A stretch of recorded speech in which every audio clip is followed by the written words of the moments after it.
Empezamos, ultiman detalles para las ceremonias protocolarias que se realizarán este 24 de mayo, en las que participará el presidente Guillermo Lasso. Su agenda empezará a las 9 en el Templo de la Patria. Todo se pone a punto para conmemorar el bicentenario de la Batalla del Pichincha. En el Templo de la Patria, hasta donde el presidente Guillermo Lasso llegará alrededor de las 9 de la mañana, se realizaban los últimos ensayos para la ceremonia castrense que conmemora la gesta heroica.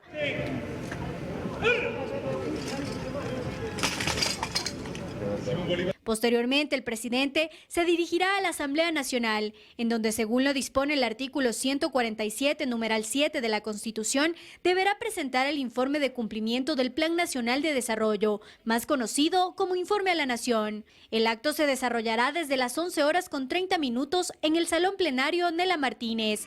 Arrancará con el discurso de la presidenta de la Asamblea, Guadalupe Llori, y posteriormente intervendrá el presidente Lasso. El salón hoy luce así. Allí ya se desalojaron los curules de los legisladores y se colocaron sillas para los invitados. En total se espera que lleguen cerca de 500 personas. Las puertas se abrirán desde las 7 de la mañana y los invitados ingresarán desde las 9:30. Los alrededores de la asamblea ya se encuentran vallados desde este lunes por seguridad. En la tarde, en cambio, el presidente se dirigirá hasta la iglesia de la Catedral, en donde se encuentra el mausoleo del mariscal Antonio José de Sucre. Allí se colocará una ofrenda floral. Durante las primeras horas de este lunes, en los exteriores de la iglesia se realizó una limpieza con hidrolavadora para dejar el lugar apto para recibir a los principales invitados. En Quito, Belén Merizalde, 24 horas. Y este martes el presidente de la República, Guillermo Lasso, cumple su primer año de gobierno. El portal web Primicias hizo una evaluación de lo bueno, lo malo y lo prometido de esta administración. ¿Jura usted por su honor? Mañana, 24 de mayo, Guillermo Lasso cumplirá un año como presidente de la República del Ecuador. Durante este tiempo, ¿cuáles han sido sus aciertos y sus fracasos? El portal web Primicias hizo una evaluación de lo bueno, lo malo y lo prometido de Lasso. Según Primicias, lo bueno, el plan de vacunación. En los primeros 100 días de gobierno se cumplió la promesa, vacunar a 9 millones de personas. Al 19 de mayo, 13,9 millones de personas cuentan con el esquema completo de 2 dosis. 14,5 millones de personas tienen una dosis. Más de 6 millones de personas han recibido la primera dosis de refuerzo y más de 291.800 personas tienen el segundo refuerzo. El presidente Guillermo Lasso sostiene que gracias a la vacunación se reactivó la economía. Lo bueno, una economía ordenada. 5.000 millones de dólares están comprometidos a través de 220 contratos de inversión firmados durante este año de gobierno. Ecuador ha logrado además mantener su acuerdo con el Fondo Monetario Internacional por 6.500 millones de dólares. Lo bueno, la evacuación de centenares de ecuatorianos desde Ucrania. El gobierno logró el retorno de 657 ecuatorianos y 59 extranjeros que vivían en Ucrania una vez que inició la invasión rusa. El operativo, que duró 18 días, incluyó la obtención de pasaportes de emergencia, alojamiento, transporte y alimentación. Lo malo, crisis de inseguridad. En el primer cuatrimestre de 2022, los asesinatos equivalen al 90% del total registrado en 2020 y al 49% de los registrados en 2021. Según proyecciones de Primicias, para finales de 2022, el número de homicidios podría bordear los 4.000 casos y una tasa de 22 muertes por cada 100.000 habitantes. Esa tasa sería una de las más altas de Latinoamérica, una de las regiones más peligrosas de todo el mundo. Lo malo, desabastecimiento de medicinas. Los reclamos de los pacientes de los hospitales públicos no cesan. El gobierno asegura que trabaja para solucionar el problema y sostiene que la actual situación de los hospitales es mejor que la del gobierno anterior. Lo cierto es que no hay medicinas, insumos, las cirugías están represadas, los equipos médicos no funcionan, no hay especialistas ni condiciones para atender a los enfermos. Lo malo, crisis de gobernabilidad. El gobierno que llegó democráticamente al poder no encuentra gobernabilidad un año después. En la Asamblea tiene las puertas cerradas y sin una bancada fuerte, las conversaciones con otros bloques no prosperan. El presidente también se abrió un frente con la justicia. Cuestionó al presidente de la Corte Nacional de Justicia. Los cambios en el gabinete han sido una constante. En un año hemos tenido 3 ministros de gobierno y 3 de agricultura. Lo prometido, empleo y pobreza. Según Primicias, la actual administración heredó un país en el que apenas el 32% de las personas en edad de trabajar tenía empleo. Un año después, la tasa de empleo adecuado llega al 32,9%. La falta de empleos adecuados en el país incide en la pobreza. Lo prometido, riesgo en el país.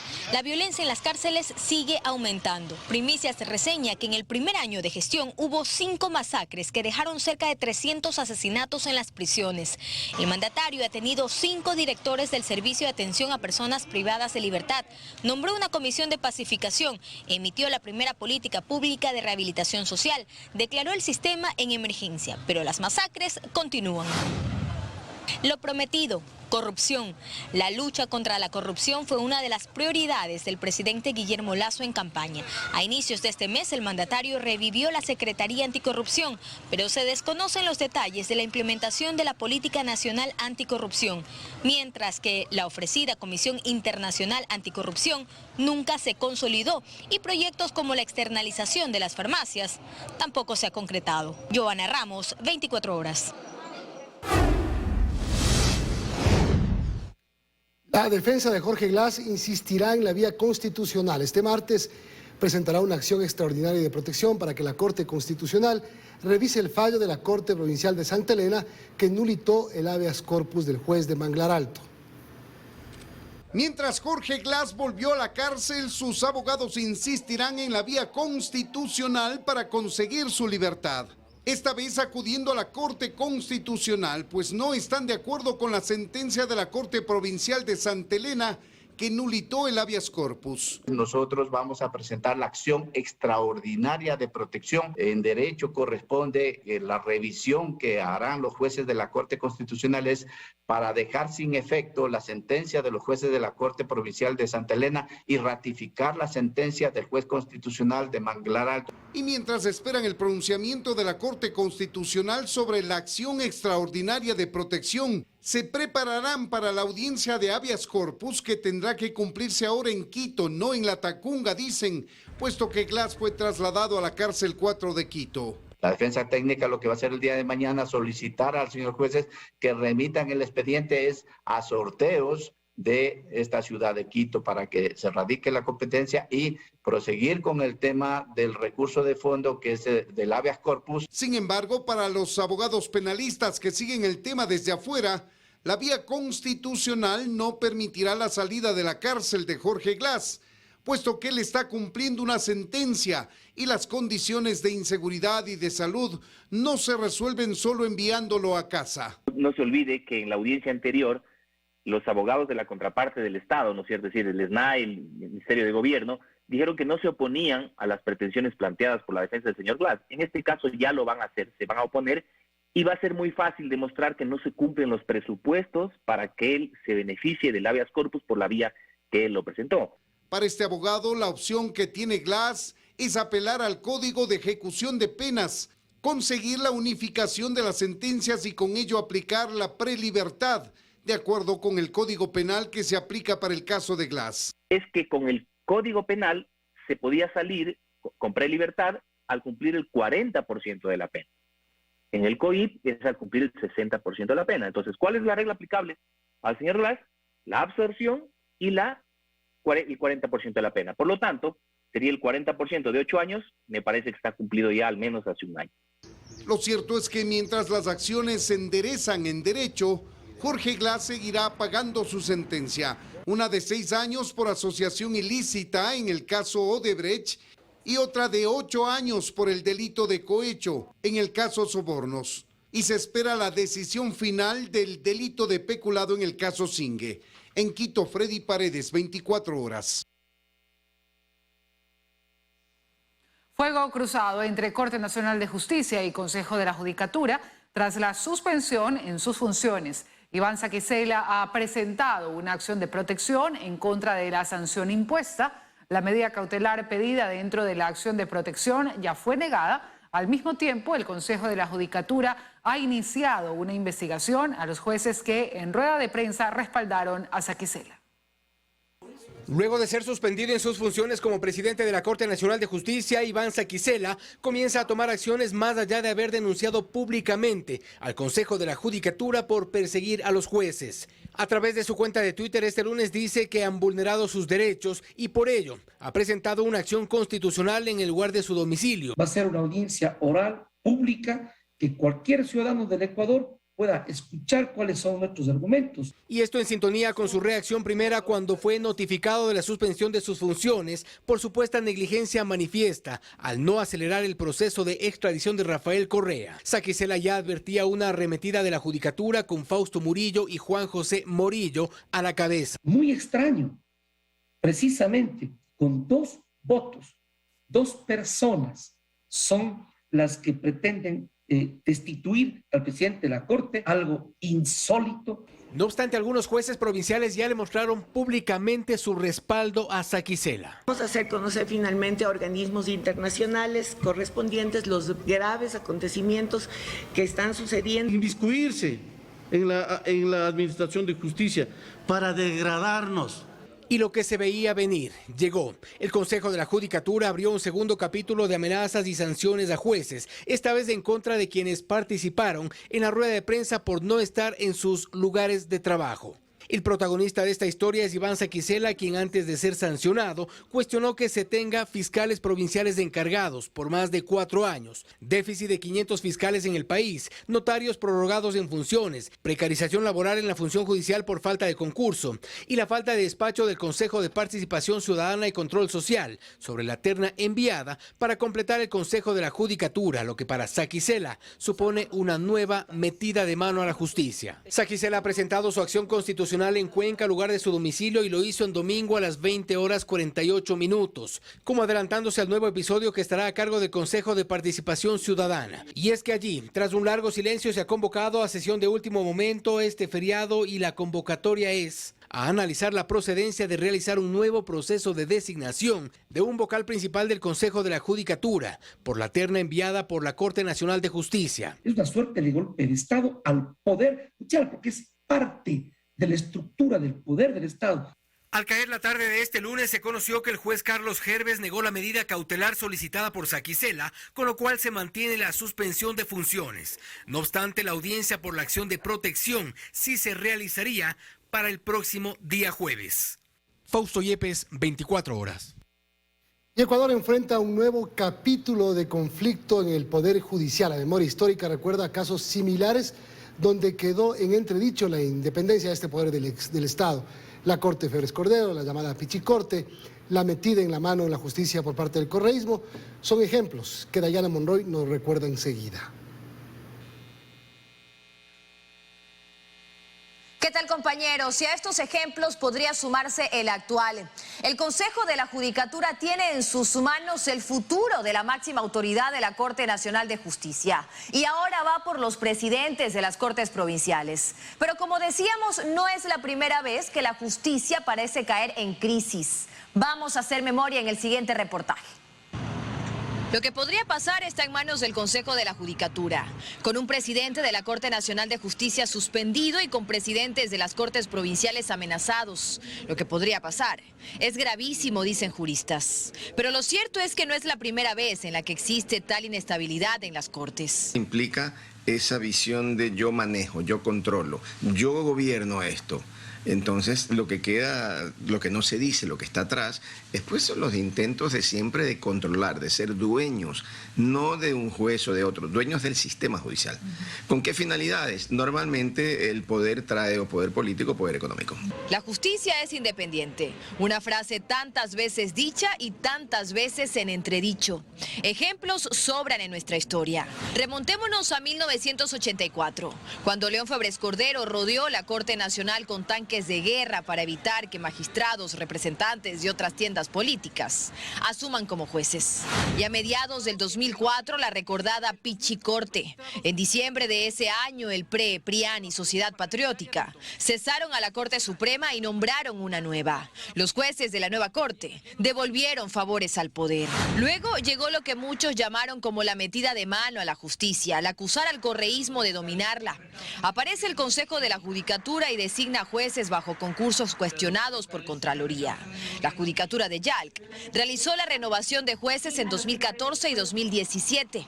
La historia se repite con distintos actores, con algunos bemoles, pero detrás la intención de controlar las decisiones de jueces y autoridades. Es muy serio porque ya es la señal de que no existe ni la más mínima institucionalidad. El futuro del máximo órgano de administración de justicia ordinaria del país, nuevamente en manos de una entidad, el Consejo de la Judicatura. Quien hoy preside el Consejo de la Judicatura ha regresado y está ahí gracias a una gestión del gobierno nacional de Guillermo Lasso, pues fue su ministro de Trabajo quien lo restituyó en el cargo. Coincidencialmente, la suspensión y la persecución al presidente de la Corte Nacional de Justicia viene después de declaraciones bastante airadas y furiosas del presidente de la República. Definitivamente circunstancias distintas con actores distintos, pero siempre en el centro del conflicto está la justicia y su cuestionada independencia.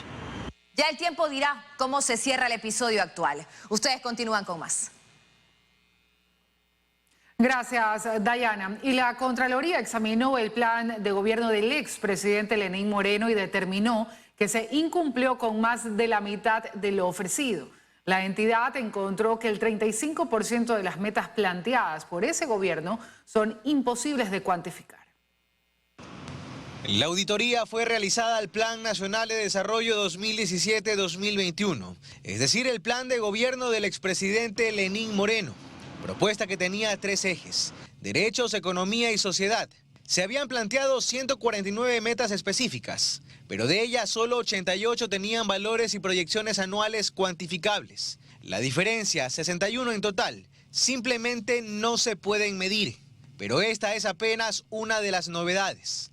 Según la Contraloría, la evaluación se hizo comparando las metas de cumplimiento entre 2017 y 2019, pues las cifras del último año, sostiene la entidad, nunca fueron entregadas y los informes no existen. En el periodo analizado se cumplió apenas el 42% de los objetivos. Entre los hallazgos de la Contraloría consta que la Secretaría de Planificación no realizó seguimiento del cumplimiento de las metas, ni siquiera existió una metodología para hacerlo. No se emitieron alertas sobre las entidades que no estaban cumpliendo con sus indicadores. 25 metas del plan permanecieron incumplidas, sin que ninguna autoridad tome medidas correctivas. En lo relacionado con planes específicos como el Plan Casa para Todos, por ejemplo, la Contraloría encuentra que los datos reportados por el expresidente no coinciden con los indicadores de su propio plan, pues, a decir de Moreno, durante su mandato entregó 125.000 viviendas aproximadamente, con una inversión de 3.000 millones de dólares. Pero la información del plan es que apenas se construyeron 2.406 y que en ellas se destinaron recursos por 17 millones de dólares. Estas inconsistencias, según Contraloría, se repiten en el número de bonos de protección familiar que fueron entregados, la inversión en salud pública, las dosis de vacunas contra el COVID-19, la inversión en carreteras y las cifras del presupuesto de seguridad. El expresidente Moreno ha respondido en su cuenta de Twitter, calificando el examen de la Contraloría de incompleto y antitécnico por, entre otras cosas, no considerar la crisis económica, las movilizaciones de octubre de 2019 y la pandemia como el conjunto de crisis que le tocó afrontar y que habría truncado el cumplimiento de algunas de las metas inicialmente establecidas. En Guayaquil, Carlos Acoto, 24 horas. Seguimos, amigos. A menos de 10 meses de las elecciones seccionales del 2023, son más de 268 los partidos y movimientos que podrán participar y cerca de 12 aún están en proceso de inscripción, para lo cual requieren validar sus firmas. El CNE aprobó entregar el registro electoral actualizado. El tablero electoral toma forma a medida que conocemos qué organizaciones políticas pueden participar el 5 de febrero. El consejero José Cabrera explica cuántas están aprobadas y en proceso. Total, aproximadamente hay 268 organizaciones políticas ya calificadas. Tenemos en carpeta todavía que se están verificando aproximadamente 12 organizaciones. Sin embargo, ya hay quejas por parte de quienes al parecer no lograrían cumplir con los requisitos y señalan al Consejo. Presentamos las firmas, un poco más de 250,000 firmas en el Consejo Nacional Electoral. Y cuando comienzan la verificación de las firmas, nos encontramos ya con sorpresas. Sin ver de qué organización política es, simplemente que cumplan los requisitos para calificar como organización política a nivel nacional, se necesitan 196,487 firmas. Es decir, entre firmas que no son válidas y otras que están ya en organizaciones políticas inscritas, las firmas no les alcanzarían. Según el calendario electoral, hasta este lunes tienen que dar respuesta a las organizaciones políticas que aspiran a obtener su personería jurídica. Pero además, también este lunes se cumple otro plazo. Entrega del registro electoral a las organizaciones políticas y publicación de reclamos, que ese es el tema del padrón electoral. Es por esto que el Pleno decidió aprobar la entrega a las organizaciones políticas que lo soliciten. Mi voto es a favor de autorizar la entrega del registro electoral actualizado hasta el 14 de mayo del 2022 a las organizaciones políticas. Que dicho registro sea puesto en conocimiento de la ciudadanía a través del portal web oficial del Consejo Nacional Electoral. El 22 de julio será la aprobación y publicación del registro electoral depurado y actualizado. En Quito, María Gracia Acosta, 24 horas. 4 atentados de bomba, 2 sicariatos y varios enfrentamientos entre bandas ocurrieron en Esmeraldas este fin de semana. Vamos a ver qué ocurre en esta ciudad a esta hora. Hoy la policía desactivó un aparato explosivo. Paul Cuello está en la avenida Libertador, en Esmeraldas, para contarnos. Hola, Paul.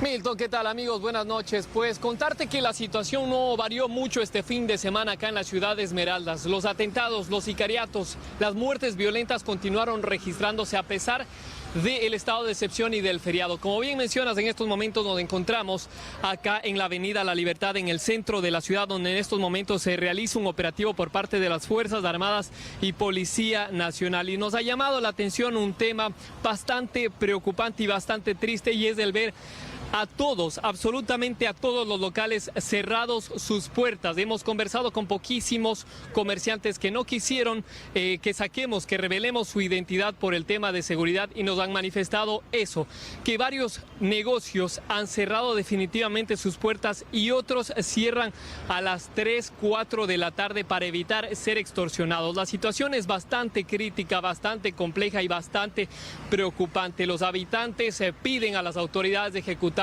medidas más estrictas sobre el tema de la seguridad. Solo hoy se registraron 4 atentados, 4 amenazas de bomba en diferentes sectores de acá de la ciudad. Nosotros les hemos preparado un reportaje respecto al tema. Veamos. Los incidentes, asaltos, muertes violentas, sicariatos y atentados no paran en la provincia de Esmeraldas a pesar del feriado y el estado de excepción. Este fin de semana nuevamente 2 casos escalofriantes causaron alarma a los habitantes de esa provincia. El uno relacionado al asesinato de 3 personas en una conocida hostería y el otro a un nuevo atentado con coche bomba. Habían ingresado 6 personas, 4 en un vehículo, 2 en una motocicleta, fuertemente armados, y habían procedido a disparar a las personas que se encontraban en un solo grupo. Estos hechos violentos registrados en Esmeraldas provocó que los turistas de otras provincias dejen de visitar las playas en este feriado. No tenemos turismo, lo que es el feriado. Lamentablemente, los más afectados de esta situación son los comerciantes formales e informales, debido a que la gran parte de la economía de esta provincia depende del turismo, y más en estas fechas de feriado. Un feriado normal, ¿usted a cuántas personas atendía? con muchísima gente y ahora ¿cuánto después? Un feriado normal a veces no teníamos tiempo, le digo, ni para comer. Hoy en el día tenemos tiempo para todo. Y a pesar de que los controles y los operativos se han intensificado en esa provincia, presenciamos varios incidentes entre jóvenes y la Policía Nacional. Lo que está ocurriendo ahora en Esmeraldas es producto de las intervenciones que se han ejecutado en contra de las bandas criminales que operan en la zona, dedicadas al microtráfico, minería ilegal, tráfico de armas y extorsión. Todos los días y no nos cansaremos de meter a los delincuentes a la cárcel. También necesitamos la colaboración del sistema judicial. Tenemos más de 120 delincuentes que han entrado y por las mismas han salido. Ahora lo que buscan estas organizaciones delictivas es tratar de amedrentar y causar alarma a la ciudadanía para hacer notar su presencia que ha sido debilitada gracias a las capturas de varios de sus líderes y operadores. Hasta el momento, desde enero, han sido detenidos 1.138 ciudadanos vinculados a estas bandas. Se han decomisado más de 272 armas de fuego y se han desarticulado a 23 organizaciones delictivas. En Esmeraldas, con cámaras de Daniel Llerena y Ricardo Macas, Paul Coello, 24 horas. Así es, el comandante de la Policía Nacional también nos comentó que en estos últimos días se han sumado más uniformados de la policía para apoyar justamente estos operativos móviles que se desarrollan en la provincia de Esmeraldas para tratar justamente de combatir a la delincuencia que mantiene aterrorizada a todos los habitantes de esta zona del país. Nosotros permaneceremos unos días acá en Esmeraldas para contarles más detalles sobre este tema. Compañeros, ustedes con más. Amigos, buenas noches. Buenas noches, Paul. Gracias por esta terrible información. Y también, amigos, les contamos que según el ECO 911, en este feriado se incrementó en un 40% la movilidad de ciudadanos a los diferentes puntos turísticos. Los favoritos fueron las playas y la Sierra Centro. Quito también recibió gran cantidad de turistas. En este feriado por el bicentenario de la batalla de Pichincha, los turistas escogieron en su mayoría visitar las playas y recorrer los cantones de la Sierra Centro. Según el ECO 911, la movilidad de turistas se incrementó en un 40% en relación a los feriados anteriores. Podemos observar que las tasas de crecimiento de movilidad de personas pues son bastante importantes, lo que significa que la reactivación del país va hacia paso firme. Y en cuanto a atención de emergencias, el reporte no es mayor. Las ciudades que mayor articulación de emergencias hemos tenido son la ciudad de Guayaquil con 8.802, Quito 8.767. El centro histórico de Quito y el Parque La Carolina, en el norte de la ciudad, fueron los sitios escogidos por familias para salir a pasear, hacer deporte o solo distraerse durante estos días de descanso e incluso disfrutar de los actos de conmemoración del bicentenario. Hemos ido a los conciertos que ha habido aquí y bueno, hoy dando la última vueltita del feriado. Porque estábamos cenando por otro lado, pero ya estamos aquí ya. ¿Pasaron en familia? Sí, en familia. Y es que este feriado también fue significativo tanto para los micro, los pequeños y los medianos negocios en la capital. Muchos de ellos aseguran que durante estos 3 días de descanso recibieron turistas tanto nacionales como de otros países. Sí ha habido movimiento, sí ha salido la gente nacional, también los turistas y he transitado más o menos, sí. Lo propio asegura Jorge Cumbajín, dice que sus clientes han vuelto a degustar su comida rápida. Vamos reactivándonos poquito a poquito. Según la policía, gran parte de los ciudadanos que salieron de Quito en estos días de asueto retornaron por la noche del domingo, pues fue donde se reportó la mayor carga vehicular en los ingresos. En Quito, Karen Aro Ruiz, 24 horas.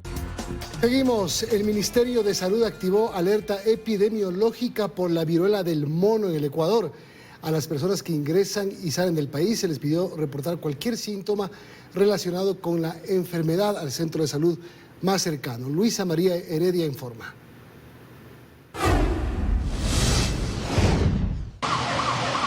Si bien en Ecuador no se han registrado casos de viruela símica, el Ministerio de Salud Pública ya activó la alerta epidemiológica para todo el Sistema Nacional de Salud.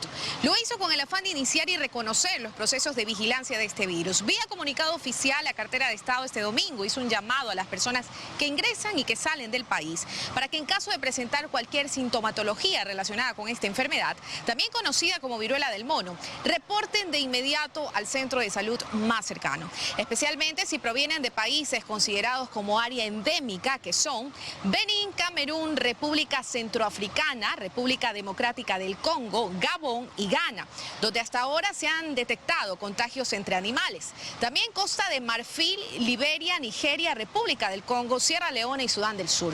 De acuerdo con datos de la Organización Panamericana de Salud, que el MSP replica en su comunicado, hasta el 20 de mayo pasado se reportaron casos en 11 países. La viruela símica, de acuerdo al informe del organismo, produce síntomas como fiebre, dolores de cabeza y dolores musculares, también de espalda, ganglios linfáticos inflamados, escalofríos y agotamiento. A estas señales se suman posibles erupciones que aparecen primero en el rostro y luego en otros espacios del cuerpo. De ahí que la recomendación básica es la higiene de las manos.